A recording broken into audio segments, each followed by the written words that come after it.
Wakil Ketua DPR RI Aziz Syamsuddin ditetapkan sebagai tersangka oleh Komisi Pemberantasan Korupsi, KPK. Penetapan tersangka terhadap Aziz Syamsuddin terkait kasus suap dana alokasi khusus, DAK, di Lampung Tengah.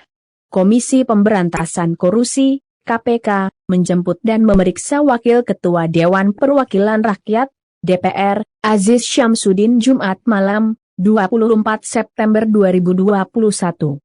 Aziz yang mengenakan rompi oranye khas tahanan KPK serta tangan terborgol memilih bungkam ketika diberondong pertanyaan oleh awak media.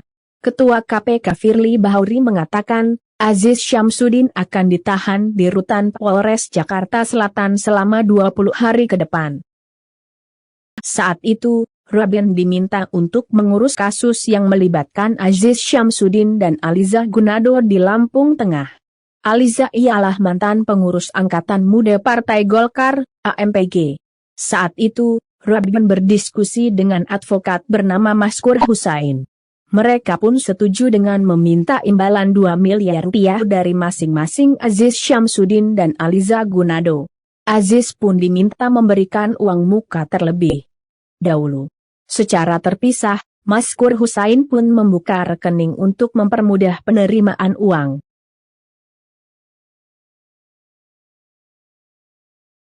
KPK telah melakukan suatu rangkaian kegiatan pengumpulan keterangan saksi maupun keterangan para pihak tentang dugaan telah terjadi suatu tindak pidana pemberian hadiah atau janji terkait dengan penanganan perkara tindak pidana korupsi yang ditangani oleh KPK di Kabupaten Lampung Tengah.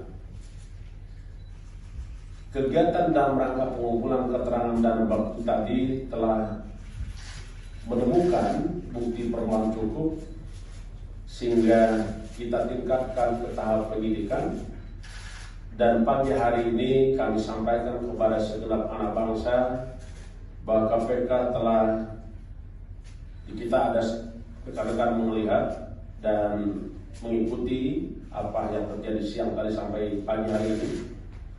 Saudara AZ, Wakil Ketua DPR RI periode 2015-2024 sebagai tersangka.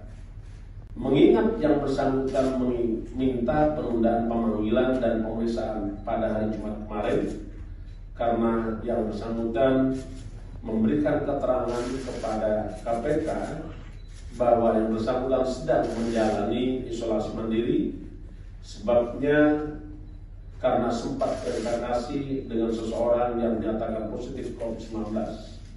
Maka KPK melakukan konfirmasi dan melakukan pengecekan kesehatan yang bersangkutan, yang dilakukan oleh tim penyidik dengan melibatkan tenaga medis. Hasil pengecekan kesehatan saudara AZ dilakukan di rumah beliau. Saudara AZ dengan hasil menunjukkan bahwa hasil tes swab antigen non-reaktif COVID-19 sehingga bisa dilakukan pemeriksaan oleh KPK. Tim KPK selanjutnya membawa AZ ke gedung KPK.